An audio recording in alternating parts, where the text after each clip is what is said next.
Hello, my sleepy friends. Imagine the sea first. Not the bright blue water shown in paintings, but the slower, heavier ocean of the early 18th century. The waves roll patiently beneath a wooden ship whose boards creak constantly. Ropes hum in the wind and sails breathe like living cloth. A pirate vessel did not move in silence. It spoke all the time, timber shifting, water striking the hull, footsteps above, and the faint metallic knock of tools against iron. For many women who lived aboard such ships, this sound became the rhythm of daily existence, steady and familiar, until the day it suddenly stopped. Capture rarely came as a dramatic explosion of violence. More often it began quietly with a distant sail appearing at the horizon. At first the crew only watched. Ships constantly crossed trade routes, and not every vessel meant danger. But slowly the angle of approach revealed intention. The approaching ship did not pass. It followed. Sails were adjusted deliberately to match speed. The sea itself seemed to narrow as distance shortened. Experienced sailors understood the message before any words were spoken. This was a naval patrol or a merchant escort armed for pursuit. A pirate crew reacted quickly but not chaotically. Weapons were checked, sails tightened, and cargo secured. The women aboard, and there were fewer than legends suggest, but enough to be remembered, did not stand aside. Many had worked as sailors already, managing ropes, carrying powder, loading pistols, and preparing supplies. Life at sea demanded usefulness from every person, and during a chase everyone had a task. The ship became a place of concentrated movement rather than panic. The chase itself often lasted hours. Wind direction mattered more than bravery. Crews studied clouds and currents, hoping weather might favor escape. Sometimes pirates threw heavy objects overboard to lighten the ship. Sometimes they changed course suddenly, trying to confuse the pursuer. Yet naval vessels were built for endurance and discipline, and gradually the distance shortened. The moment of capture approached not as a single event, but as a slow certainty. When the first cannon fired, it was not usually meant to sink. Authorities preferred prisoners alive. A damaged mast or torn sail achieved that purpose. A heavy shot striking rigging could cripple movement without destroying the vessel. After several impacts, the pirate ship lost speed, then control. The sea that had been their protection now held them in place. Boarding followed. Naval sailors crossed from one deck to another under strict command. Weapons were drawn, but officers called loudly for surrender before prolonged fighting. Pirates understood the situation. Continued resistance meant death, while surrender meant trial. Many crews lowered weapons quickly once escape became impossible. For female pirates, this moment carried a different tension. Maritime law recognized pirates as criminals, but society also carried expectations about women's behavior. Authorities were often surprised to discover women among prisoners. Some had dressed in male clothing during voyages, and their identity only became clear after capture. This discovery did not create immediate cruelty. Instead, it produced curiosity and careful observation. Officers wanted them alive and identifiable because testimony in court mattered as much as punishment. The first hours after capture were controlled and methodical. Prisoners were separated, searched for weapons, and placed under guard aboard the naval vessel. Hands were restrained, but not violently. Food and water were given because the journey to port could take days. During this time, conversations were limited. Guards asked simple questions. Names, origin, role aboard the ship, writing answers carefully. Accuracy was important. Trials depended on recorded detail. Female prisoners were often watched more closely, not always from hostility but from uncertainty. Authorities were unsure whether to treat them exactly as male pirates or as civilians who had broken expectations of society. Because piracy law itself did not change by gender, they were still charged equally. Yet their presence complicated the proceedings, and officials wanted clear information before reaching land. The voyage to port became a quiet waiting period. Without duties to perform, captured pirates faced stillness unfamiliar after years of movement. The sea continued its motion, but they were no longer part of its freedom. Guards rotated shifts, ships maintained course, and the prisoners remained seated or confined in controlled areas. There was no shouting or dramatic punishment during transport. The system depended on order, not chaos. When land finally appeared, tension returned. Ports were busy places filled with merchants, dock workers, and curious observers. News traveled quickly, and the arrival of captured pirates drew attention. However, authorities tried to avoid disorder. Prisoners were disembarked under escort, moved directly from ship to holding buildings rather than paraded through crowds.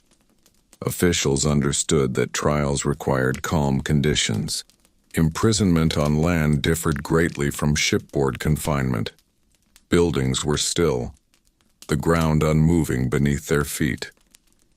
After long periods at sea, this stability felt unfamiliar. Cells were basic: wooden doors, iron bars, minimal furniture, but they were not designed for long residence.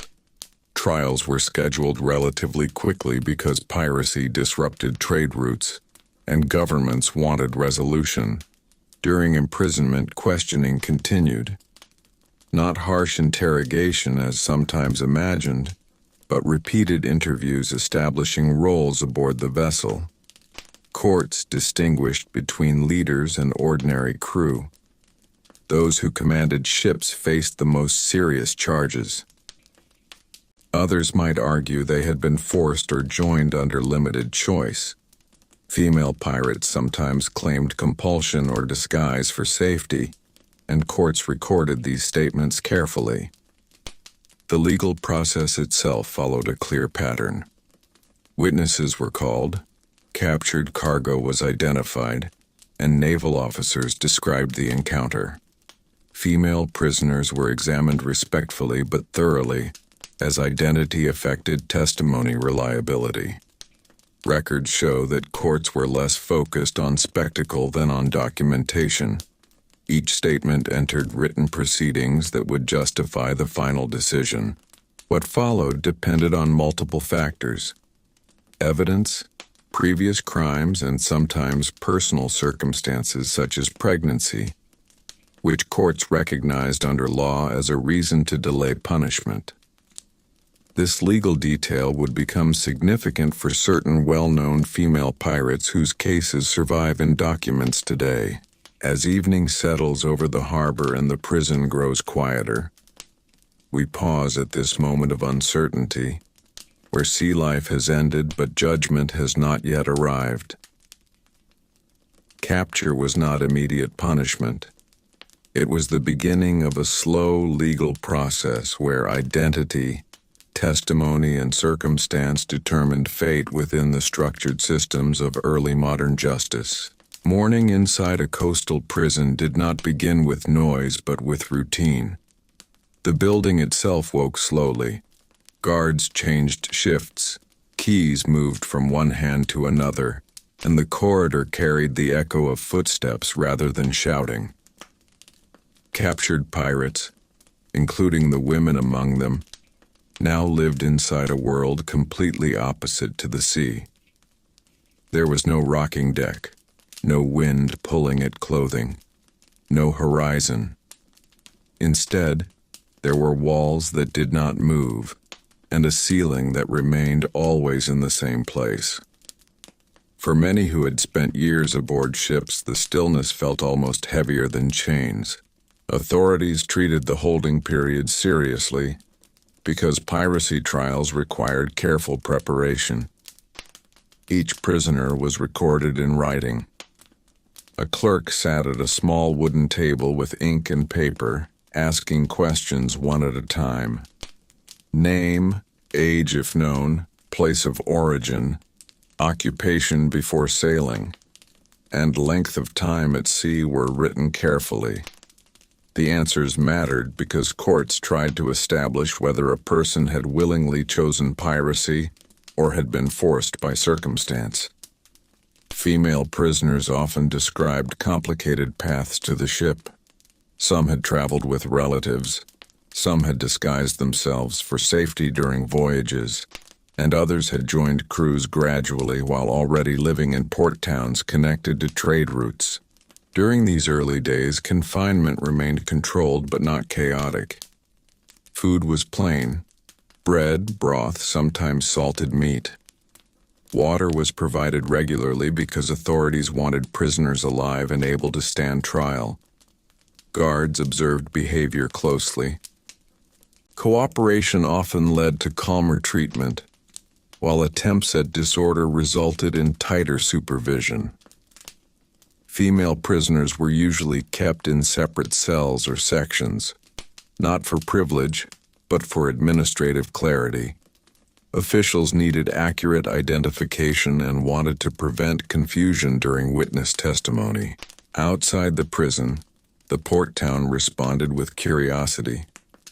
News of captured pirates spread quickly among merchants and sailors.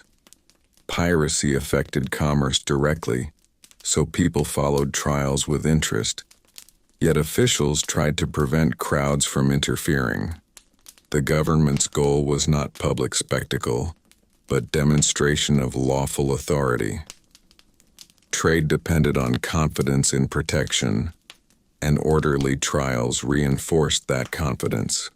Preparation for court included gathering witnesses. Naval officers who participated in the capture described the chase, the surrender, and the condition of the ship. Merchants identified stolen goods when possible. Sometimes survivors of attacked vessels were called to testify. Each statement was written and reviewed. Female pirates were questioned about their role aboard ship, whether they handled weapons, stood watch, carried messages, or participated in decisions. Courts distinguished between passive presence and active involvement, though the definition was not always clear. One important legal custom began to appear during this period. Female prisoners could claim what was called pleading the belly.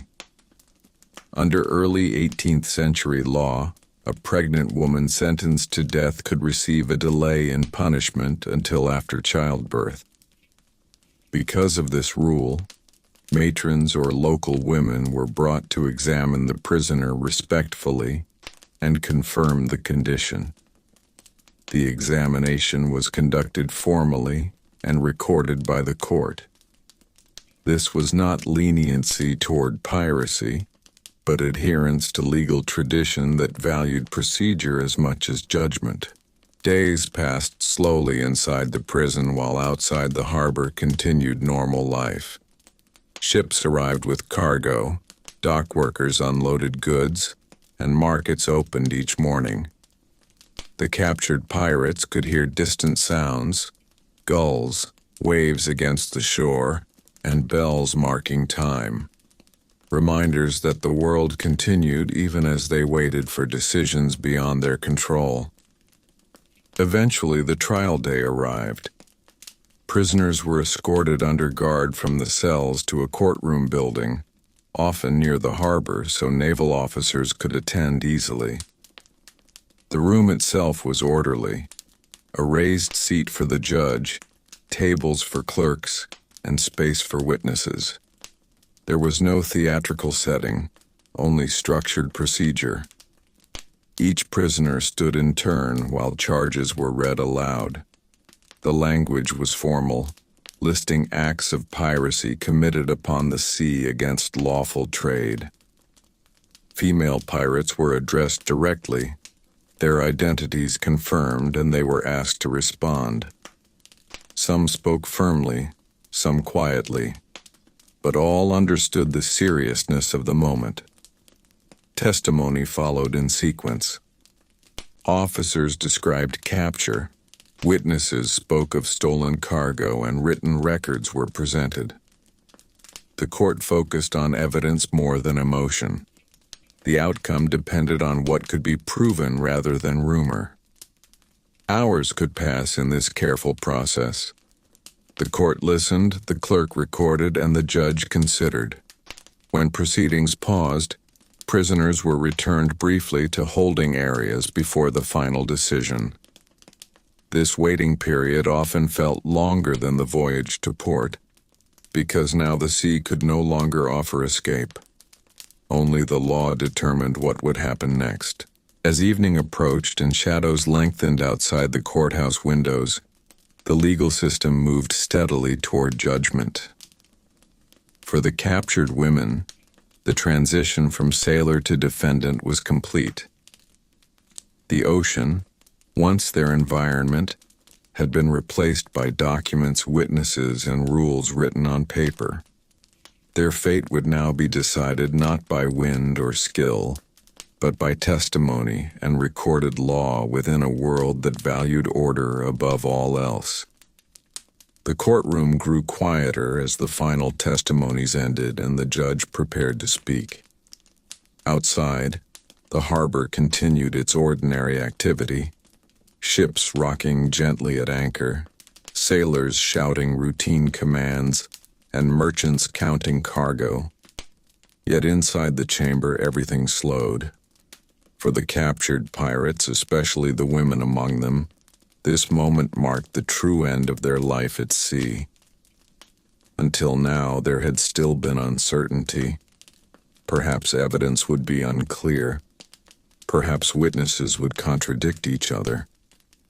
But once judgment began, the future narrowed into only a few possible outcomes. Early 18th century piracy law was strict because governments feared disruption of trade routes. Merchant ships carried goods that connected entire economies, and piracy threatened more than individual vessels. It threatened confidence in commerce itself. For this reason, courts often treated piracy not simply as theft, but as a challenge to authority on the open ocean. The judge therefore read the charges slowly and carefully, ensuring every word entered the official record. Each prisoner stood in turn. Names were called, and the accused stepped forward under guard. The judge asked whether they understood the accusation and whether they had anything to say before sentencing. Some offered explanations, claiming coercion, limited participation, or fear of fellow crew members, while others remained silent, knowing evidence had already been heard. Female pirates were given the same opportunity to speak, and clerks wrote their statements faithfully. The court's duty was documentation as much as decision. If guilt was confirmed, the sentence followed established maritime law. For most convicted pirates, punishment was execution by hanging, carried out publicly at a harbor location so sailors could witness the consequence. The intention was deterrence, not spectacle. Authorities believed visible enforcement would discourage others from joining pirate crews. Yet for women, the situation sometimes shifted because of the legal tradition mentioned earlier. When a prisoner declared pregnancy, the court paused sentencing and ordered verification. Local matrons were brought to examine the prisoner privately and respectfully. Their findings were reported to the judge in writing. If pregnancy was confirmed, the execution was delayed until after childbirth. This delay did not remove the conviction. It simply postponed enforcement of the sentence. For several historically recorded female pirates, this legal procedure changed the course of events. Time passed, conditions changed, and in some cases sentences were later reduced, pardoned, or lost in administrative records as political priorities shifted. After the judgment session ended, prisoners were escorted back to confinement to await the next stage. Days before execution were calm but heavily supervised. Authorities provided food and basic care because order had to be maintained until the scheduled date. Clergy or local ministers sometimes visited, offering conversation and prayer, not as coercion, but as part of the era's belief that preparation of the mind was important before punishment. These visits were common for all condemned prisoners regardless of gender. For female prisoners whose execution had been delayed, imprisonment lasted longer.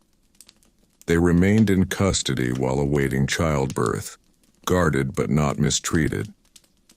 Records indicate they were monitored carefully because authorities wished to preserve both the prisoner and the child until legal requirements were fulfilled. After birth, courts reconsidered the sentence. Occasionally, the woman was transported to another colony, released into anonymity, or quietly pardoned, especially if public attention had moved elsewhere. Maritime history remembers certain names because documents survived, but many others disappeared into ordinary life after their legal cases concluded. Meanwhile, the port town gradually lost interest. Trials that once drew attention faded as new ships arrived and trade resumed. The sea, always busy, replaced yesterday's story with today's cargo. For authorities, this fading interest was useful. The goal had been stability, and once achieved, normal commerce mattered more than continuing attention. Thus, the fate of captured female pirates was not a single fixed ending. Some faced execution, some experienced delayed sentences, and some eventually returned to civilian existence under different identities. What remained constant was the structured process that guided each step: capture, documentation, testimony, judgment, and enforcement, carried out carefully within the legal customs of the time. As evening settles once more over the harbor and lanterns appear along the docks, the story pauses here at the moment when law, circumstance, and individual history intersect. The ocean that once defined their lives now lies beyond the prison walls, moving endlessly as ships pass by, while the captured sailors wait inside a system determined to restore order to the waters they once sailed freely. After the court had spoken and the sentences were recorded, the days that followed were marked less by sudden events and more by waiting. For prisoners, especially the captured women, life shifted into a slow routine, shaped entirely by the rules of confinement. Morning arrived through a narrow window rather than a sunrise over open water. Light entered the cell quietly, touching the floor in the same place each day, and time began to be measured not by tides or wind, but by footsteps in the corridor and the turning of keys and iron locks. Guards followed strict schedules. At certain hours, food was delivered, at certain hours, prisoners were checked, and at certain hours, the building returned to silence. Conversation was limited but not forbidden. Short exchanges occurred when questions were asked or when necessities were provided. The purpose of this order was stability. Authorities wanted no disturbance before the law had fully completed its process. For women whose sentences had been delayed due to pregnancy, their situation became different from the condemned men. They remained under supervision, but were no longer placed among those awaiting immediate execution. A matron or appointed caretaker often visited to observe health and ensure survival. This attention was not kindness in a modern sense, but a legal obligation. The law required preservation of life until judgment could be carried out properly, and officials followed procedure carefully. During these weeks or months of confinement, the psychological change was as significant as the physical one. At sea, days were shaped by constant motion and shared labor. Now the environment offered stillness and repetition. Without sails to raise or watches to keep, prisoners experienced long stretches of reflection. Sounds from outside, distant carts, harbor bells, gulls overhead, reminded them of movement continuing beyond the walls. The ocean, once part of every moment, could now only be imagined. Authorities occasionally returned for further questioning. These were not interrogations seeking confession, but clarifications of record. Officials wanted accuracy. Names of other crew members, previous ports visited, and details of voyages were written carefully into legal documents. Female prisoners were asked about their duties aboard ship, whether they handled weapons, navigated, or worked as ordinary sailors. Each answer helped the court establish how piracy operated in practice, and these records later became valuable historical evidence. Meanwhile, preparations were made for those whose sentences would be carried out. Execution sites were usually near the harbor, visible to passing ships. The intention was symbolic, a reminder that law governed the sea as well as land. Gallows were constructed simply, without decoration, and the date was announced only shortly beforehand to maintain order. For prisoners awaiting delayed judgment, time itself altered the outcome. Months passed. Officials changed positions, ships arrived with new concerns, and priorities shifted. Some cases were reviewed again. Colonial governors sometimes received petitions for mercy, particularly if the prisoner's role had been minor or if influential figures intervened. In a few documented situations, a female pirate's sentence was commuted to transportation, meaning she would be sent to another colony rather than executed. Transportation removed the individual from the trade routes they had threatened while avoiding further legal complication. After childbirth, the court formally reconsidered the case. The woman appeared again before officials, and the sentence was reaffirmed, altered, or quietly suspended depending on circumstance.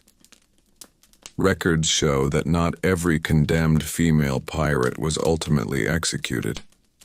Some disappeared from official documents after this stage, suggesting release into ordinary society under a new identity.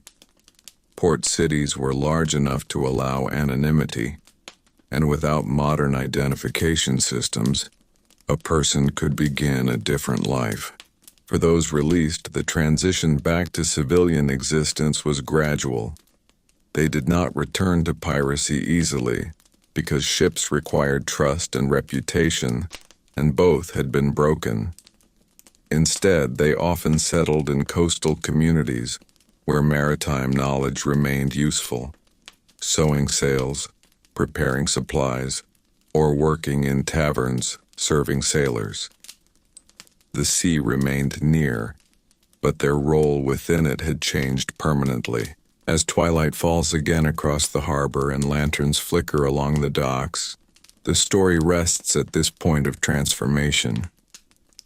Capture had not only ended a voyage, it had redirected entire lives.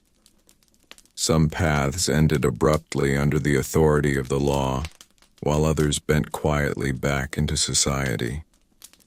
The ocean continued beyond the shore unchanged, but for those who once sailed as pirates, Its meaning had become memory rather than freedom, held only in recollection while the structured world of land determined their future. With time passing and legal proceedings slowly concluding, another stage quietly began for the captured women. The period after the trial had faded from public attention. This part rarely appears in popular stories because it lacked drama. There were no battles, no chases, and no crowded docks watching their fate. Instead, there was a gradual movement from notoriety back into ordinary life, and it happened more quietly than most would imagine. Ports in the early 18th century were constantly changing places. Ships arrived from different regions every week. Crews rotated, merchants relocated, and laborers came and went. Because of this movement, memory in such towns was short. A trial might be the center of discussion for a few weeks, but trade soon replaced it. Cargo mattered more than past events. Authorities understood this and often allowed time itself to settle matters once the legal requirement had been satisfied. For women whose sentences were reduced or commuted, release did not come as celebration. It came simply as instruction. A guard opened a door, belongings were returned if any remained, and the individual was told where she could go and, sometimes, where she could not. In cases of transportation, she was placed aboard another vessel, not as a sailor, but as a passenger under supervision, sent to a colony where authorities expected distance to prevent any return to piracy. The sea carried her again, but now as a boundary rather than freedom. Those who remained in the same port often chose anonymity. Clothing changed first. Practical sea garments were replaced with common attire used by local workers. Hair was arranged differently. Even names sometimes changed. Without official identification systems, a person could introduce herself anew, and over time familiarity replaced suspicion. Communities valued useful labor, and a person who worked steadily and quietly was gradually accepted. Maritime skills did not disappear. Knowledge of ropes, sails, knots, and weather patterns could be used on land. Some women found work repairing sails, stitching heavy fabric used by ships, or assisting merchants who needed reliable hands. Taverns near docks employed workers who understood sailors' routines and speech. These roles required experience with seafaring life, but did not require participation in it. Yet adjustment was not immediate. Years spent aboard ships had shaped habits. Many former pirates woke early, listened instinctively for changing weather, and watched the harbor out of habit. The smell of tarred rope or salt air brought memories. Ships leaving the horizon were reminders of a life no longer accessible. Over time, those memories softened, becoming stories told rarely and carefully, if at all. Authorities also maintained quiet observation. A released prisoner was not forgotten immediately. Local officials watched for signs of renewed criminal activity, especially association with known pirate crews. As long as behavior remained peaceful, supervision gradually lessened. Stability mattered more than punishment once law had been satisfied. In some cases, marriage offered a final transition. Port communities contained sailors, craftsmen, and laborers who valued companionship and shared work. A woman who demonstrated reliability could form new family connections. Marriage records from certain coastal towns suggest individuals with unclear origins appearing shortly after piracy trials, hinting at reintegration into society under ordinary circumstances. For others, transportation to distant colonies created a different ending. New settlements required labor and skill, and transported prisoners contributed to building infrastructure. Over years, their earlier identity faded. In remote communities, survival and cooperation mattered more than past crimes committed far away. The former pirate became simply another resident shaping a developing town. As evening settles again over the harbor and lamps reflect on quiet water, the story reaches a calmer understanding. Capture did not always end in a single dramatic conclusion. Instead, it began a long process of legal judgment, delay, and gradual return to civilian existence for some, while others faced harsher outcomes under the same law. What remained constant was the shift from a life governed by wind and tide to one governed by routine and community. The sea continued to move beyond the shore, carrying ships toward distant horizons. But for many of the women who once sailed freely, their future unfolded on land, not in legend, but in ordinary days shaped by work, memory, and the steady passage of time within a world that had finally grown still around them. In the months and years that followed release or transportation, another change quietly unfolded. Not in the courts or prisons, but in the way society remembered these women. At the time of their capture, they were treated primarily as criminals under maritime law, yet as distance grew between the event and daily life, their stories began to transform. Sailors carried news from port to port, and like many sea stories, details shifted slightly with each retelling. The official records remained in courthouse documents, but on the docks the story became something different. Seafaring communities depended on storytelling. Long voyages created empty hours, and sailors filled them by recounting unusual events. A woman living openly aboard a pirate ship was rare enough to attract attention, and so her presence became a memorable tale. Sailors spoke of courage, disguise, and strange circumstances at sea. They remembered the chase, the capture, and the trial, but gradually the legal process faded while the human details remained. The real individuals slowly became figures of narrative rather than defendants in a courtroom. Authorities, however, remembered them in a different way. Government officials preserved written testimony, cargo inventories, and witness statements. These documents served a practical purpose, proof that trade routes were protected and law was enforced. Years later, when similar cases arose, officials referred to earlier records as precedent. Female pirates were not treated as myths in these papers. They were examples used to guide legal decisions. In this structured memory, their names remained precise, their actions recorded carefully. Meanwhile, the women themselves lived ordinary days shaped by routine rather than reputation. If living in a port town, they worked among sailors who may or may not have known their past. Newcomers rarely asked questions, and longtime residents often valued quiet behavior more than history. A person who repaired sails well or kept accounts reliably earned trust slowly. Over time, neighbors associated them not with piracy, but with daily contribution. Some former pirates deliberately moved inland, away from harbors entirely. Inland towns offered anonymity.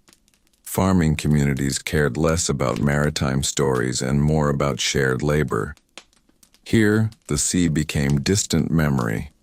The sound of wind through fields replaced waves against a hull, and the rhythm of seasons replaced tides. Living far from the coast made returning to piracy almost impossible, and authorities saw this as reassurance. Yet the past never disappeared completely. Occasionally a ship arrived carrying someone who recognized a face or remembered a trial. In such moments, the former pirate faced a quiet decision: acknowledge or deny. Without formal identification systems, certainty was difficult. Often curiosity faded quickly because daily work demanded attention. Survival required forward movement more than revisiting earlier events. For those transported to distant colonies, time worked even more strongly. New settlements required building, farming, and cooperation. A transported prisoner became simply another resident helping establish stability. Children born there grew up without knowledge of earlier identity unless told directly. Over a generation, the past dissolved into family memory rather than public record. Interestingly, printed pamphlets and books in later years revived certain stories. Writers collected court records and sailors' accounts, shaping them into narratives meant to entertain readers in growing cities. In these retellings, female pirates appeared more dramatic than they had been in life. Brave, unusual, and sometimes exaggerated. The legal reality of their capture remained true, but the emotional tone changed. They became characters within popular imagination, while their real lives continued quietly elsewhere. As evening settles again over a calm harbor, ships rocking gently under fading light, we see two histories existing at once. One is the written record preserved by law, precise and orderly. The other is the spoken memory carried by sailors and readers, shaped by curiosity and wonder.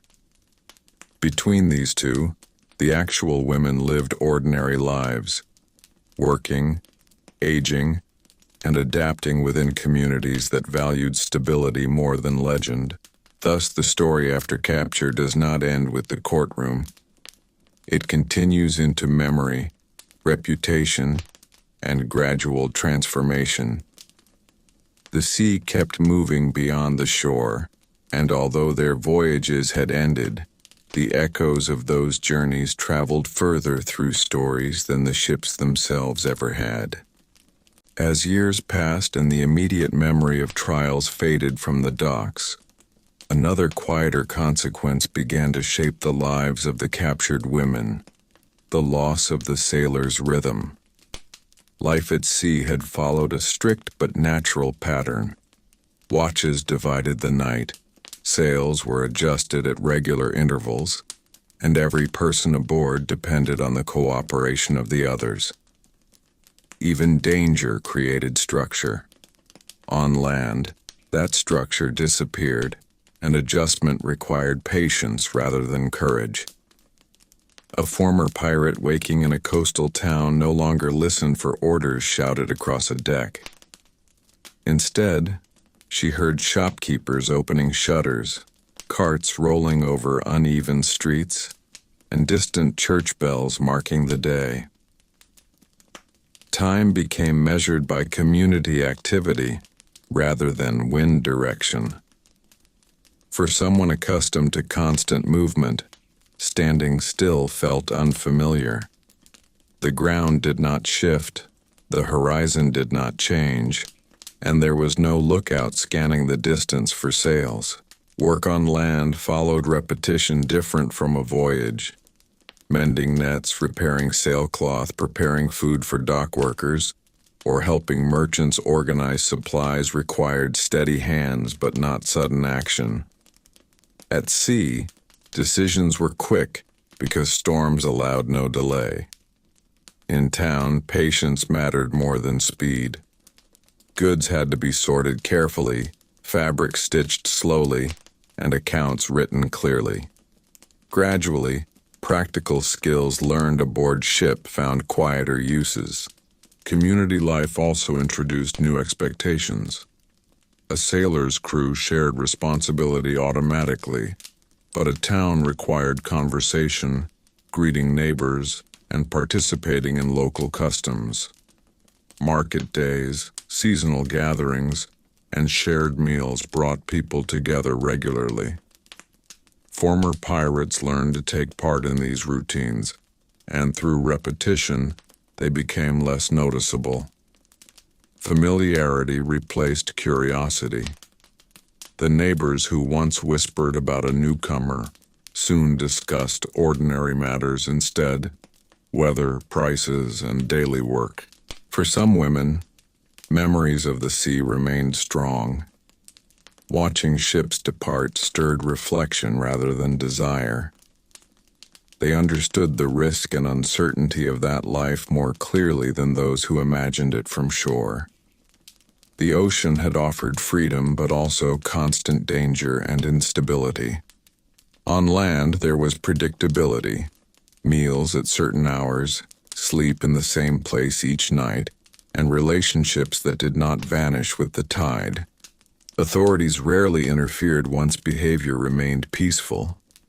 Their interest had been enforcement of law, not lifelong supervision. Provided the former pirate avoided contact with criminal crews and maintained steady work, officials allowed her to continue quietly. Stability benefited everyone, and communities preferred calm residents to continuing conflict. Some former pirates eventually spoke of their experiences only in private, often to close companions or family. The stories were practical rather than boastful. Storms survived, long voyages endured, and the moment of capture remembered as a turning point. Over time, these accounts became personal memory rather than public identity. Children and neighbors knew the individual not as a pirate but as a worker, spouse, or parent. Meanwhile, the sea itself changed around them. Trade routes grew busier, naval patrols increased, and governments strengthened maritime control. Opportunities for piracy decreased gradually. The world they had once sailed no longer existed in the same form, making return not only unlikely but nearly impossible. As the sun sets again across the harbor and evening calm settles over water reflecting lantern light, we understand another quiet ending to the story. Capture did not simply remove female pirates from the ocean. It placed them into a slower world where routine replaced risk. Their lives continued, shaped not by battles or pursuits but by steady days that built a different kind of freedom. The freedom of predictability and belonging within a community that eventually knew them for who they became rather than who they had once been. With more seasons passing, the lives of these women slowly blended into the ordinary pace of coastal society, and something subtle began to happen. Their identity changed not only in the eyes of neighbors, but in their own thoughts. Life at sea had demanded constant alertness.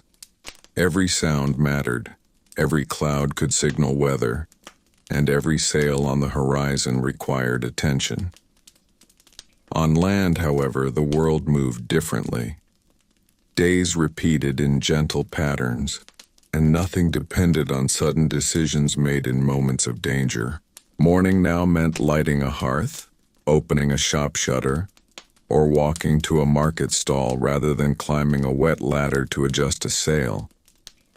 Hands that once tied heavy knots in rope now stitched cloth, prepared food, or sorted goods arriving from ships they no longer boarded. The skills learned on the ocean did not disappear, but they softened into practical habits. They carried objects carefully, balanced loads easily, and worked long hours without complaint, qualities valued in busy port towns. Neighbors gradually trusted what they could see each day. Reliability mattered more than rumors. A person who arrived early, finished tasks, and spoke calmly became familiar. Over months and years, the memory of trials faded, replaced by ordinary presence. Children grew up knowing them simply as part of the community. The dramatic story of capture existed only in distant documents stored in courthouse chests. Occasionally, ships from distant waters docked, and sailors gathered in taverns to exchange stories. New crews had never witnessed the trials, and the tales they heard sounded almost unreal. Women aboard pirate ships, pursuits across open sea, and courtroom decisions in faraway ports.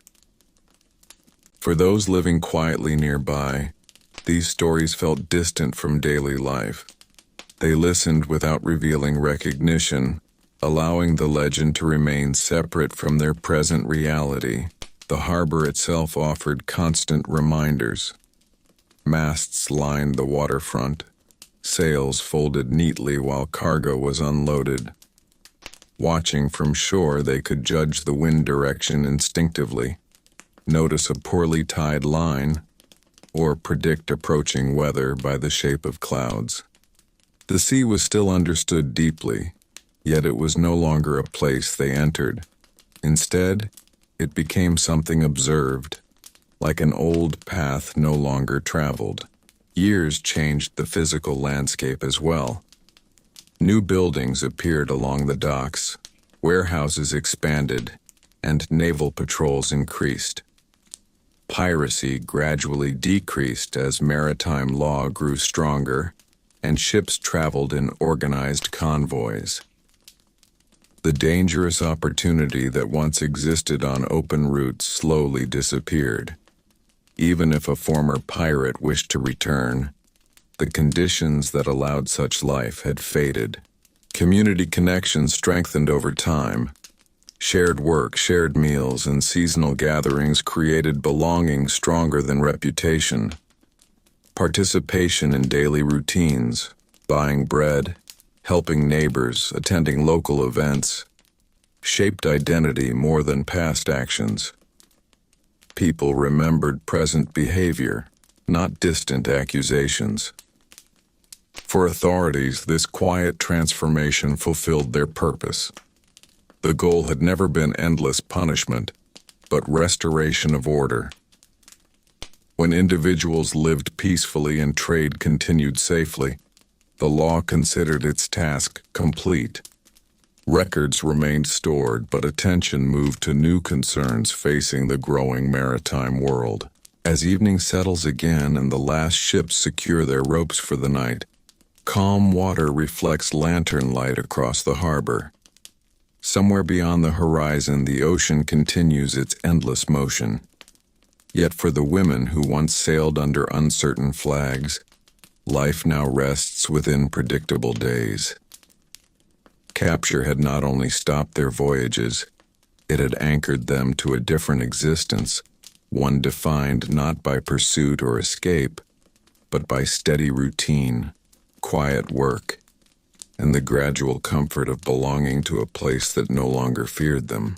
As the years continued to pass, another change appeared that no court record could fully describe. The way memory itself reshaped their past. Life on land has a steady rhythm, and steady rhythms soften sharp memories. The roar of cannon fire, the rush of wind through rigging, and the urgency of a chase gradually faded, replaced by quieter recollections.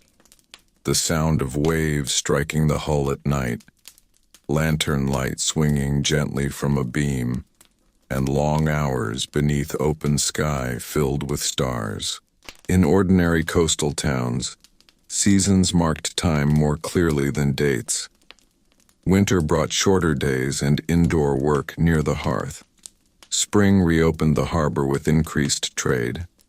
Summer filled docks with activity, and autumn prepared warehouses for storage. Living within this cycle slowly separated the former pirate from the constant tension of her earlier life. The sea had once meant survival and risk. Now it meant distance and observation. Sometimes travelers arrived who had sailed similar routes years earlier. Their stories sounded familiar yet also far away. Routes once known by heart were now described like distant places on a map. Listening to these accounts, a former pirate might recognize a harbor name or a current pattern, but the urgency attached to that knowledge was gone. She now understood the ocean from memory rather than necessity. Community acceptance grew quietly through repetition. Neighbors trusted patterns they saw daily, doors opening each morning, work completed reliably, and calm conversation in markets. A person's present behavior became stronger evidence than any past accusation. Over time, the community relied on her skills. Experience handling ropes helped repair damaged cargo coverings, and knowledge of weather aided fishermen preparing to sail. Practical ability replaced suspicion. Not every moment was easy. There were times when ships left harbor under strong wind, sails full and distant, and watching them stirred reflection. The ocean still held a sense of movement and possibility, yet it also carried reminders of uncertainty. Storms survived, hunger endured, and the final moment of surrender when capture ended a dangerous freedom. Land, by contrast, offered continuity. Each day resembled the last enough to create calm. Legal records eventually settled into archives consulted rarely. New generations of officials replaced old ones, and the case became history rather than active concern. Without renewed offense, authorities saw no need to revisit the matter. Law had been applied, order restored, and attention shifted to protecting growing trade networks. The most lasting change was internal. Over time, the identity of pirate lost importance even to the woman who had lived it. She became known for present roles: worker, neighbor, family member. Her story existed, but it did not define each day. Memory became private, shared only when trust allowed, often late in quiet evenings rather than in public spaces. As night settles once more across the harbor and the tide moves gently against anchored ships, the transformation feels complete. Capture had begun as an ending, the end of a voyage, but it also became a beginning. Not a dramatic new adventure, but a slow rebuilding of ordinary life. The ocean continued its endless motion beyond the horizon, yet for those who once sailed under uncertain command, stability replaced risk, and routine replaced pursuit, carrying them into years defined not by legend but by quiet continuity. By now, enough time had passed that the world itself was changing around them. Trade across the oceans was becoming more organized, navies were stronger, and ports were watched more carefully than before. The age that had allowed piracy to grow along busy shipping lanes slowly began to close. Convoys escorted merchant vessels, patrol ships appeared more often on the horizon, and coastal governors were held responsible for protecting commerce. Without realizing it, the former pirates were living at the end of an era they had once been part of. In earlier years, the sea had felt open, almost unclaimed between distant lands, but now it felt supervised. Ships carried official papers, captains reported movements, and harbors kept clearer records of arrivals and departures. Sailors spoke more cautiously because punishment for illegal activity had become swift. Even those who had once considered piracy now saw fewer chances to escape detection. The ocean had not changed, yet human control over it had grown stronger. For the women who had survived capture, this transformation reinforced their separation from their former life.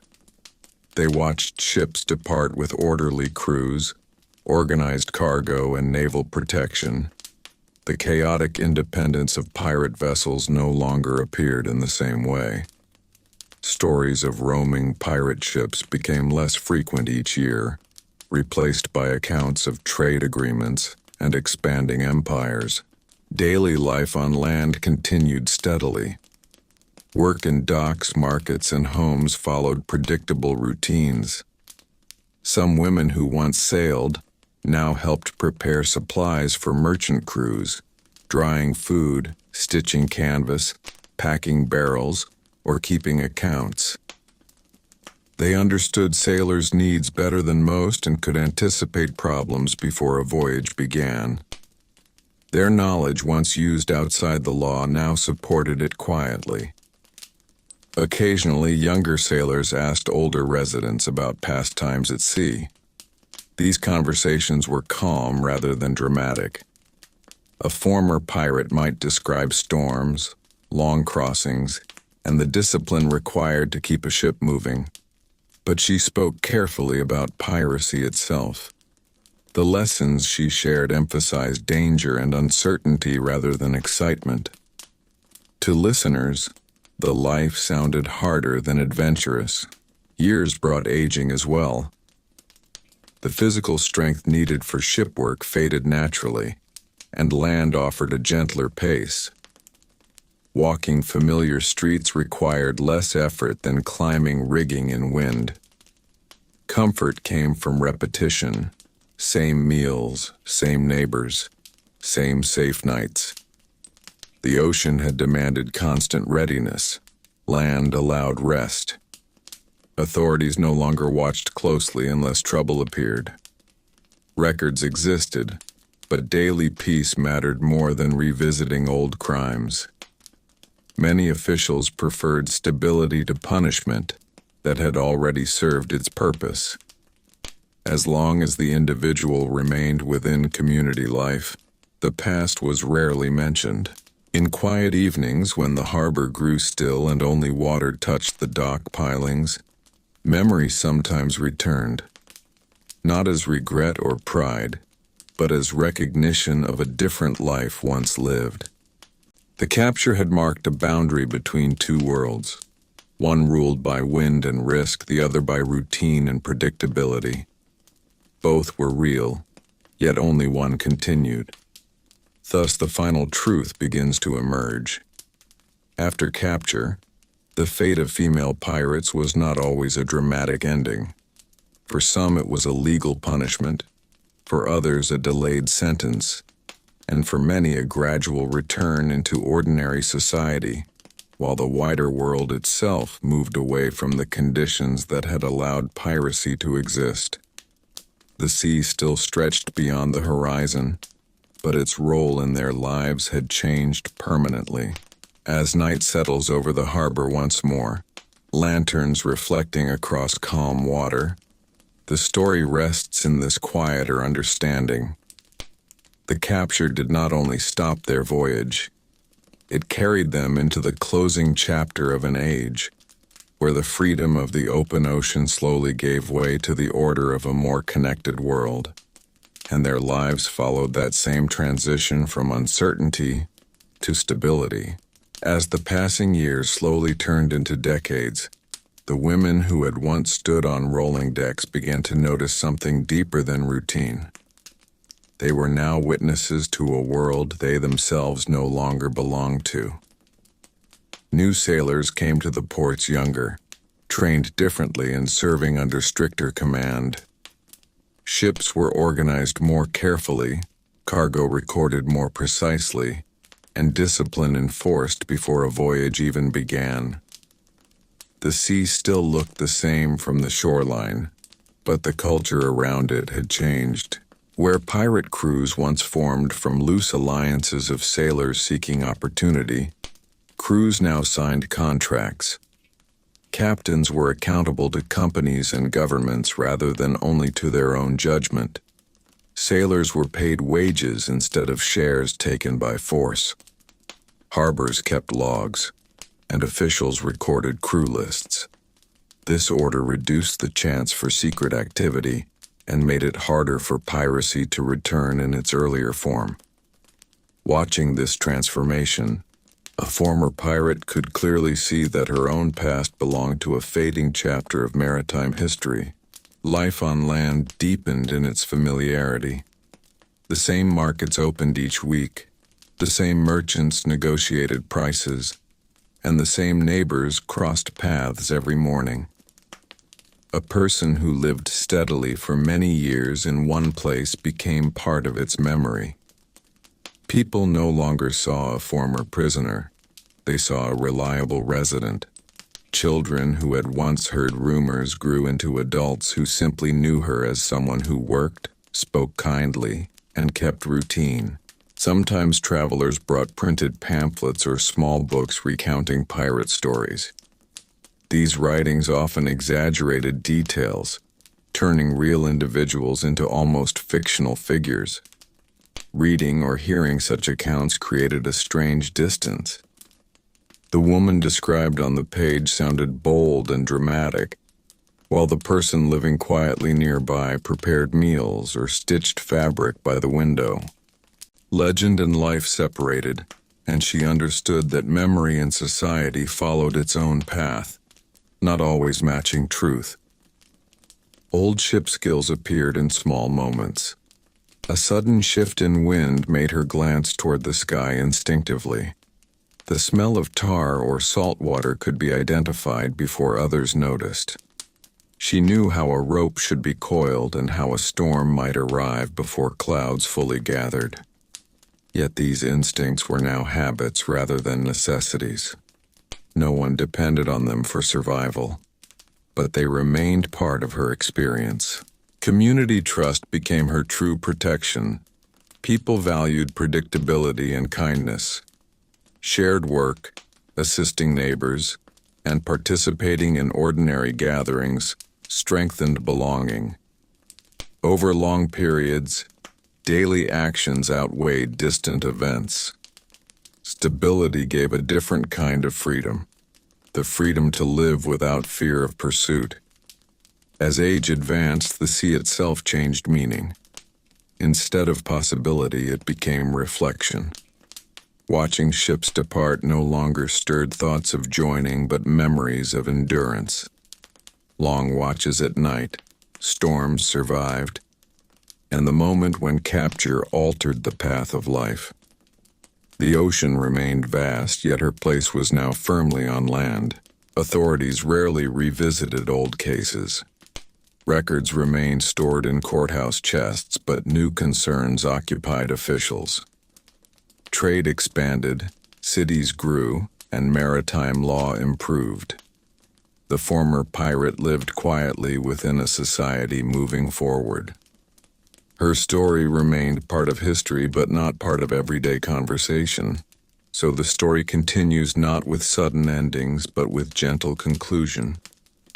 After capture, the life of a female pirate did not always end at the gallows.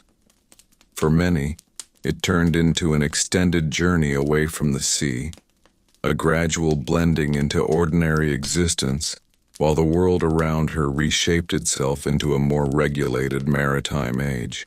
As dusk settles again across calm water and evening sounds soften along the docks, the image becomes clear.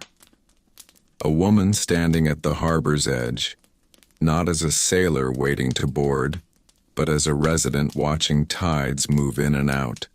Her past carried within memory while her present remains anchored firmly in a quieter life shaped by time, community, and change. With the slow movement of years, even the busiest harbors began to feel familiar to those who remained long enough. The sounds that once would have meant urgency, the creaking of hulls, the slap of ropes against wooden masts, the calling of sailors across the water, became ordinary background to daily life. For a woman who had once depended on those sounds for survival, their meaning changed completely. They no longer warned of danger or opportunity. They simply marked another morning beginning and another evening ending. In earlier days at sea, sleep had been uncertain. Watches rotated through the night, storms arrived without warning, and every unfamiliar sail brought risk. After capture and settlement on land, nights became steady. Doors were closed, lamps extinguished, and rest came without the expectation of sudden alarms. The body, which had long lived in readiness, slowly adjusted to peace. This quiet security was perhaps the greatest difference between her past and present. People around her measured life not by voyages but by events close to home. Harvest seasons, market days, marriages, and births defined time. Participation in these events drew her deeper into community. Helping neighbors repair nets, assisting in food preparation, or caring for children created bonds stronger than shared stories ever could. Those who once viewed her with uncertainty now depended on her presence. Occasionally, officials from distant ports visited to review harbor records. They asked about trade, ship movements, and local conditions, not about old cases long resolved. Maritime law had shifted toward prevention rather than punishment, and stable residents were no longer subjects of concern. The world had turned its attention forward, leaving earlier conflicts behind in documents few would reopen. In quiet moments, reflection remained.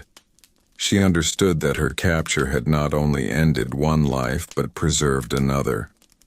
Many who remained at sea in dangerous years did not grow old in calm towns. Survival itself became the central fact. The routines she now followed, simple meals, steady work, predictable seasons, were once unimaginable luxuries. Watching younger generations of sailors depart on lawful voyages, she recognized a different relationship with the ocean. These crews sailed with protection, clear orders, and expected return. The uncertainty that had defined her own sailing years was less visible. The sea still demanded respect, but society had learned to manage it more carefully. Time carried memories gently. What had once been sharp experience softened into understanding rather than regret. The identity of pirate no longer defined her thoughts each day. Instead, she thought of tasks ahead, neighbors to greet, and weather for tomorrow's work. Life had become immediate and present. Thus, the long outcome of capture reveals itself fully. For some women, punishment was harsh, but for others, the greater consequence was transformation. They moved from a life ruled by wind and chance into one shaped by routine and belonging. The ocean remained part of memory, yet stability became reality. As evening shadows stretch across the quiet docks and water reflects the last light of day, the story rests not on dramatic endings but on continuity. The former pirate stands within a settled world, her past carried silently, her present secure, and her life defined less by the moment of capture than by the many ordinary days that followed, each one slowly replacing the restless horizon with a steady shore. Long after the courtrooms emptied and the documents were stored away in wooden chests, the greatest change did not happen in the harbor, nor in the prison, but quietly inside daily life itself. The sea had once determined every hour. At dawn, a sailor listened for wind direction.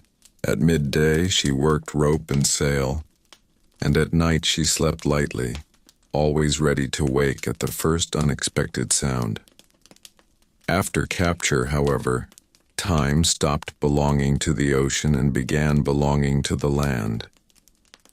Morning came not with shouted orders from a deck above, but with soft light entering through a small window and the distant sound of ordinary people beginning ordinary tasks. A cart rolled across uneven stones, a door opened somewhere nearby, and a neighbor spoke casually outside. Sounds simple enough that a lifelong land resident would ignore them, yet for someone who had lived years on a moving ship, they marked a completely new world. The body itself needed months to understand safety.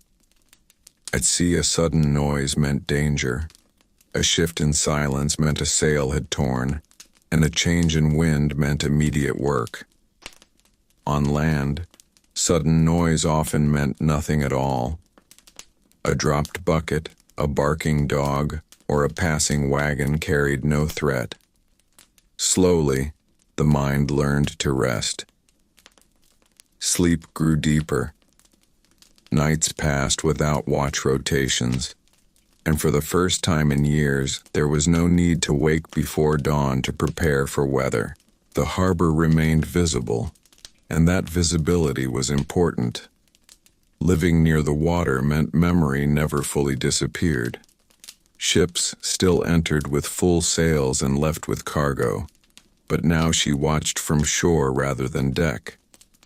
She could still read the sea instinctively, noticing approaching weather hours before others realized it, watching the color of clouds and the pattern of waves near the horizon. Fishermen sometimes trusted her judgment, not knowing the reason she could predict a storm so early. Knowledge learned during years of necessity became quiet usefulness within peaceful life. Instead of helping a crew survive, it now helped neighbors decide whether to delay a voyage or secure their nets. Markets replaced raids. Instead of dividing captured cargo, she counted coins honestly, weighed grain, carried water, and prepared supplies. These tasks were repetitive, and repetition itself slowly reshaped identity. At sea, every day was uncertain. On land, each day resembled the last.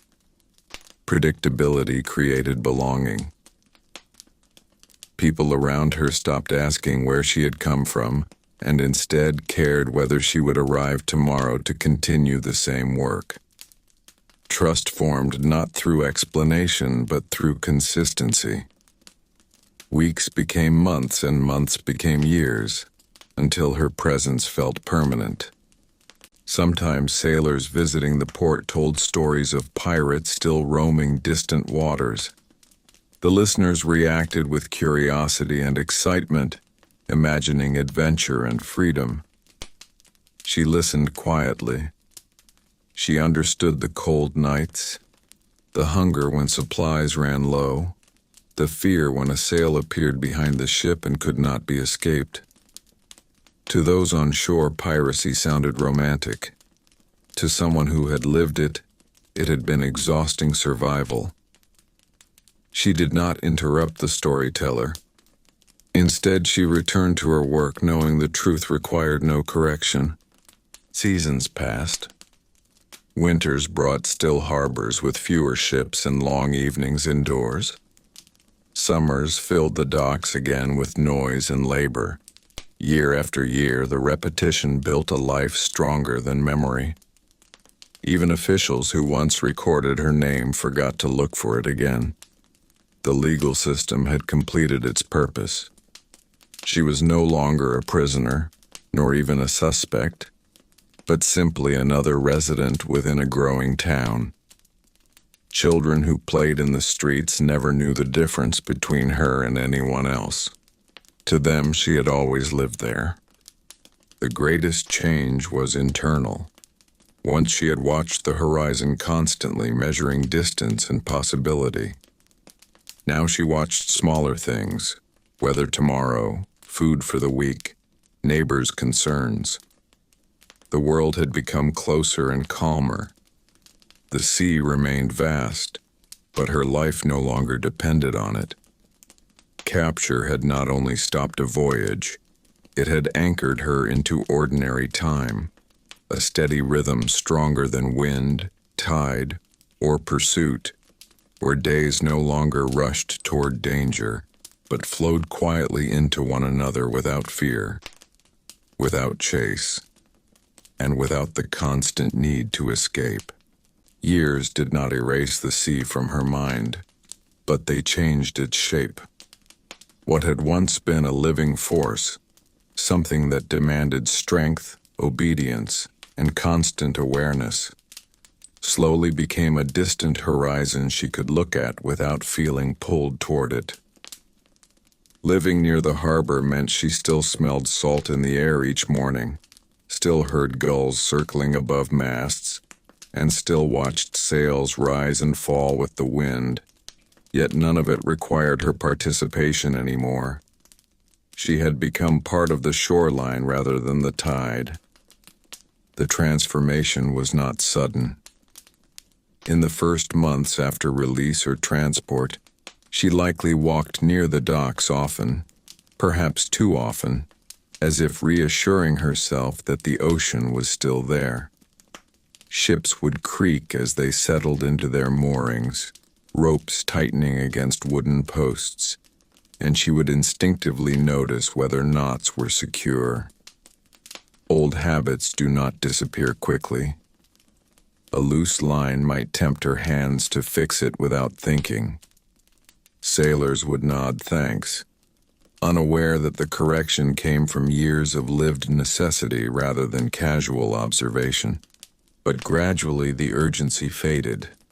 Instead of scanning the horizon for threats, she learned to scan her own surroundings for stability. Which merchant paid fairly? Which neighbor could be trusted? Which seasons brought shortage or abundance? These were the new forms of navigation, not charts and currents, but relationships and routines. The dangers she now faced were quieter and more ordinary: illness, poor harvest, or loss of work. None required cannons or cutlasses. They required patience. In many port towns of the early 18th century, work was plentiful but modest. There were sails to repair, fish to salt, nets to mend, clothes to wash, and bread to bake for sailors preparing to depart. A woman who understood the sea had value even if she never sailed again. She knew how provisions were packed, how barrels were sealed to resist moisture, how cloth must be stitched to endure wind. Her knowledge, once used outside the law, became quietly useful within it. She was no longer resisting authority. She was supporting commerce. Conversations shifted over time. Instead of being asked about trials or charges, she was asked about weather patterns or supply needs. People measure identity by usefulness. When she proved steady in her tasks, suspicion lost its strength. The past existed, but it was no longer the loudest thing about her. Memory moved inward. Occasionally, however, there were moments when the past felt close again. A storm might approach suddenly, dark clouds forming low and heavy across the sea. The harbor would tense as ships hurried to secure themselves. In these moments, she might feel the old alertness return, calculating wind direction, anticipating the strength of the gusts, judging whether the tide would rise too high. Others might panic. She remained calm. Experience had already shown her what the sea could do. And when the storm passed and damage was inspected, her quiet understanding seemed almost invisible, though it had been shaped by years of survival. As decades unfolded, the world's relationship with piracy changed too. Governments tightened control, naval patrols increased, trade routes became more protected. Stories of pirate fleets dominating open waters grew rarer. The era that had allowed her earlier life was fading naturally. Even if she had wanted to return, the conditions no longer existed in the same way. History itself had moved forward. Age brought its own transformation. Hands that once gripped rope and climbed rigging grew slower but steadier. Strength gave way to endurance of a different kind. The endurance of ordinary days repeated calmly. There was dignity in this steadiness. It required no legend, no fame, no fear. It simply required showing up each morning. Perhaps the most powerful shift was how she thought about capture.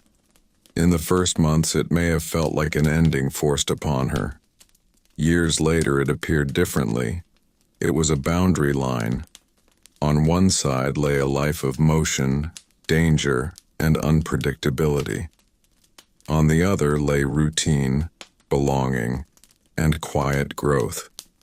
Without capture, one life would have continued until exhaustion or death. With capture, another path had opened, less dramatic, but longer. And so the sea remained where it had always been, stretching beyond sight, carrying ships to distant coasts. But she no longer belonged to it in the same way. She belonged to the land now, to streets worn by repeated footsteps, to neighbors who recognized her face, to mornings that began without fear. The tide moved in and out as it always had, yet her life no longer rose and fell with it. Instead, it stood anchored in steadiness, shaped not by pursuit or rebellion, but by time itself, which quietly replaced legend with reality and turned a captured pirate into an ordinary resident of a changing world. Time continued its steady movement, and with it came something even more powerful than freedom at sea had ever been: permanence. At sea, nothing lasted. A crew changed after every voyage. Supplies disappeared quickly, and even a ship itself could vanish in a single storm. On land, however, things remained. A doorway stayed in the same place every morning. The same people passed along the same street. Familiar sounds marked each hour. For a woman who had lived years where survival depended on constant change, this stability slowly reshaped her understanding of life. At first, she may have measured time in memories of voyages, thinking in distances, storms, and encounters. But now she began measuring time differently. She noticed how the same child grew taller each year, how buildings near the dock were repaired and expanded, and how merchants who once were young apprentices became shop owners. The world was no longer a series of uncertain crossings, but a continuous place where days connected to each other. Instead of preparing to leave, she prepared to stay. Her work, though simple, carried quiet meaning. Preparing food for crews, repairing cloth, helping sort cargo, or maintaining supplies were ordinary tasks, yet each one contributed to voyages she no longer sailed. Ships that left safely carried a small part of her effort. She understood how important these preparations were because she had once depended on them. Poor supplies could mean hunger, a torn sail could mean disaster, and careless packing could ruin entire journeys. She never spoke of it directly, but she worked carefully, knowing exactly why it mattered. In the evenings, when activity at the harbor slowed, she sometimes remained near the water longer than others. Not to return, but to observe. She could still judge distance by the size of a sail and estimate wind strength by the pattern of waves. The sea had become something she understood without needing to touch. Its danger was familiar enough that she no longer felt drawn to test it again. Knowledge had replaced curiosity. Occasionally, someone new arrived in the town and heard fragments of old stories. Questions would surface gently. Not accusations, but curiosity about the past. She answered simply, rarely describing details. What others imagined as excitement, she remembered as effort. The long watches, the hunger, the exhaustion, and the constant awareness were not adventures, but burdens carried daily. Those who listened closely understood that her calm present life was not a lesser existence, but a hard-earned one. With advancing age came respect. Communities valued endurance and reliability. A person who remained steady through years of change earned quiet recognition. She became someone people greeted naturally, someone trusted to help settle disputes or give advice about weather or travel. The past, once defining, became only one part of a longer story. Meanwhile, the wider world kept changing. Larger trading companies dominated routes, naval patrols strengthened, and piracy became increasingly rare. Sailors now spoke more about schedules than battles, about cargo manifests rather than capture. The environment that had once made piracy possible was disappearing, and her life had unknowingly followed the same path, moving from uncertainty toward order. Eventually, the harbor itself felt less like a reminder and more like a companion. The water reflected the same sky each evening. Tides rose and fell predictably, and ships came and went without altering her place. She did not belong to every voyage anymore, but she belonged to the shore that welcomed each one. Instead of chasing horizons, she watched them peacefully. Capture, which had once seemed an interruption, revealed itself as a turning point that allowed years she might never otherwise have lived. The sea had given experience and hardship. The land gave continuity. Her identity no longer rested on a single chapter. It rested on all the days that followed. The ordinary mornings, the steady work, the familiar faces, and the quiet nights without fear of pursuit. And so her story settled into calm permanence. The legend of a pirate faded outward into rumor and tale, while the reality of a life rebuilt on routine and belonging remained close and lasting. The ocean still moved beyond the harbor, but she no longer measured her existence by its waves. Instead, she measured it by the passage of peaceful years, each one gently confirming that after capture came not only survival, but a different kind of freedom. The freedom of stability, of safety, and of a life that continued without the need to escape.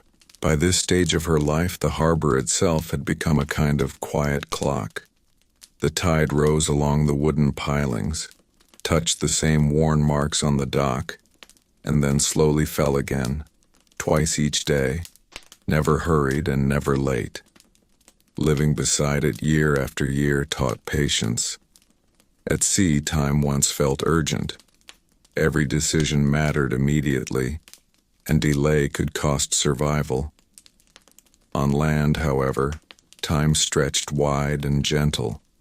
Work began in the morning, paused at midday, and ended with dusk. Nothing required the sudden movements that had once defined her days. She began to notice how people on land thought differently from those who lived by the ocean. Sailors planned only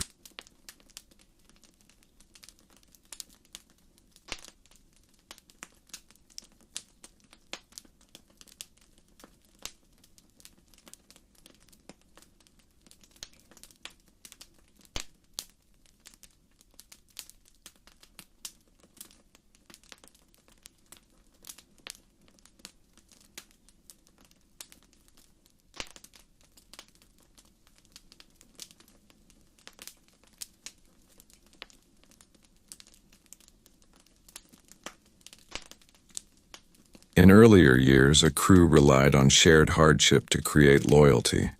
Now loyalty came from familiarity. Seeing the same faces daily created trust stronger than forced cooperation ever had. A neighbor who helped during illness or shared supplies during shortages created bonds that did not depend on fear or command. She discovered that belonging to a place required no ship and no captain. It required constancy. The harbor also revealed how the world itself was growing calmer. Trade increased steadily, and ships traveled under protection more often. Younger sailors spoke less about raids and more about routes and profits. To them, piracy sounded like something from an older time, almost like a story rather than a recent reality. Listening quietly, she realized she had lived during a brief period between two eras, one where the sea felt uncontrolled and another where authority reached even distant waters. Her own past became less immediate each year. Memories remained clear but no longer heavy. Instead of reliving moments, she remembered lessons. She understood how quickly fortune could change, how storms ignored plans, and how survival depended on cooperation more than bravery. These understandings shaped her daily choices. She avoided unnecessary risk, valued preparation, and appreciated simple stability. Children growing up in the town knew nothing of her earlier identity. To them, she was simply someone who always lived there, someone who could predict bad weather or help tie a proper knot. They listened to her advice without knowing its origin. In this way, her knowledge continued quietly into the next generation without carrying the weight of her past. As evening settled across the docks, she often watched the lanterns being lit along the shoreline. Their reflections moved gently across the water, and ships rested motionless until morning. Once she would have prepared for a night watch, listening for shifting wind or distant sails. Now she simply observed. The sea still held movement and mystery, but it no longer demanded her effort. The true outcome of capture revealed itself not in punishment or pardon, but in time. Years had done what courts could not. They changed identity. She was no longer defined by a single chapter of danger. She was defined by endurance and continuity. The life she lived now was not dramatic, yet it was lasting, and lasting had become more valuable than adventure. So as the tide slowly withdrew from the harbor and night deepened across quiet streets, her story rested within the steady rhythm of ordinary existence. The world beyond the horizon continued to change. Ships still traveled far, and oceans remained vast. But her place was here among familiar sounds and familiar people, where the memory of the sea lived only as experience, and the meaning of capture settled gently into understanding, not as an end, but as the beginning of a longer, calmer life anchored safely on shore. There comes a stage in every long life when memory begins to feel less like a sharp edge and more like a distant coastline. It is still there. It can still be traced, but it no longer cuts. By now, years had softened the intensity of her earlier world, and what once felt immediate had taken on the calm tone of something fully lived and fully survived. Capture, trial, confinement, and release were no longer chapters that dominated her thoughts. They were simply part of the road that led her here, to a small room near the harbor, to steady work, and to evenings that ended without fear of pursuit. The harbor itself had changed. New ships were built with stronger hulls. Trade routes had grown more organized. Naval patrols were more common.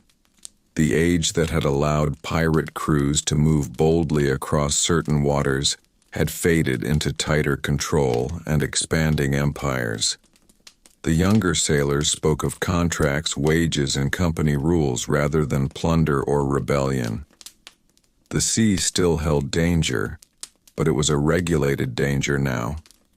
Listening to their conversations, she sometimes felt as though she had stepped out of one era into another, and perhaps she had.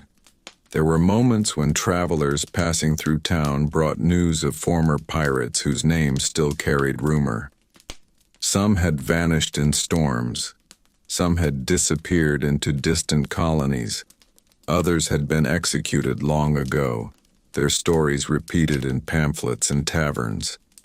Hearing those accounts, she felt no envy and no regret. She understood how narrow those paths had been. A single storm, a single betrayal, a single miscalculation. Her survival had not been dramatic. It had been gradual. And gradual survival proved stronger than legend. Her daily rhythm continued with quiet consistency. Morning began with practical tasks, checking supplies, preparing goods for sale, helping load provisions for departing vessels.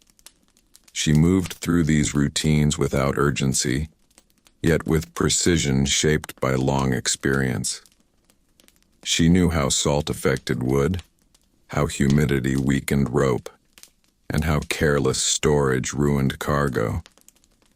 Even though she no longer sailed, she thought like someone who once had. That thinking gave her value. As years passed, her body slowed, but her awareness did not. She could still judge approaching weather by the way birds moved over the water. She could still hear subtle shifts in the wind before others noticed. This quiet skill set her apart, though few understood why. Some might have assumed it came from long observation. Only she knew how deeply it had been carved into her during harsher years. Sometimes during quiet afternoons she would sit where the docks met the open sea and watch ships depart. There was no longing in the watching, only recognition. She understood what lay beyond the horizon more clearly than most who sailed toward it. Hunger, hard labor, tight quarters, uncertainty. The sea had once given her power, but it had demanded everything in return. Now she chose something different. Stability had become her true freedom. The town itself grew older with her. Buildings were repaired and rebuilt. Children she once saw running barefoot near the docks became adults managing trade and families. New faces arrived, old faces disappeared. Through it all, she remained, steady, reliable, and quietly woven into the place. Whatever reputation had once followed her had dissolved into familiarity. People remembered her not as a captured pirate, but as someone who had simply always been there. This was perhaps the most unexpected outcome of capture. Not shame, not fame, not even transformation, but belonging. The sea had offered movement without permanence. The land offered permanence without movement. In choosing to stay, she gained something piracy never provided: roots. As twilight settled once more over the harbor and lantern light shimmered across calm water, her story felt complete without needing an ending. The ocean continued its endless motion. Ships still carved paths across distant waves, and governments still enforced order across trade routes. But her own journey had slowed into something quieter and more enduring. Capture had once seemed like a loss of freedom. Time had revealed it as a doorway into a longer life, one measured not by battles or escapes, but by seasons lived steadily and without fear. And so her existence blended fully into the rhythm of the shore, where tides came and went as they always had. Yet her place remained unchanged, anchored not by rope or iron, but by years of survival that turned a former pirate into something far rarer than legend, a life that endured peacefully beyond the reach of the sea. In the final years, the harbor no longer represented a boundary between two lives. It simply became the background to one long, continuous story. The sea still moved with the same tides that had once carried her across dangerous waters, yet now it felt almost gentle. Each morning light reflected across the surface, and ships entered quietly, lowered their sails, and settled into stillness. Watching this routine day after day, she no longer thought of voyages unfinished or paths abandoned. She thought only of how far life itself had carried her. The world beyond the horizon continued to change. Trade grew stronger, empires expanded, and laws governing the ocean tightened until piracy became more memory than reality. Younger generations knew pirate stories only through rumor, exaggerated tavern tales, or printed pamphlets. To them, the figures sounded larger than life, almost unreal. They did not see the exhaustion behind those lives, the uncertainty of food and safety, or the narrow chances of survival. She understood that difference quietly. What others imagined as freedom had often been endurance. Her own days had become simple but meaningful. She woke without fear, worked without haste, and slept without keeping watch. No one searched for her name. No ship pursued her across the horizon. The long tension that once lived inside her body had faded into calm familiarity. Ordinary life, something she had once rarely known, became the greatest comfort she possessed. Sometimes in the late evening, when the harbor fell nearly silent, she would sit near the shoreline and listen to the water touching the wood of the docks. The sound was softer than waves against a moving hull. It carried no urgency, no warning. It simply existed.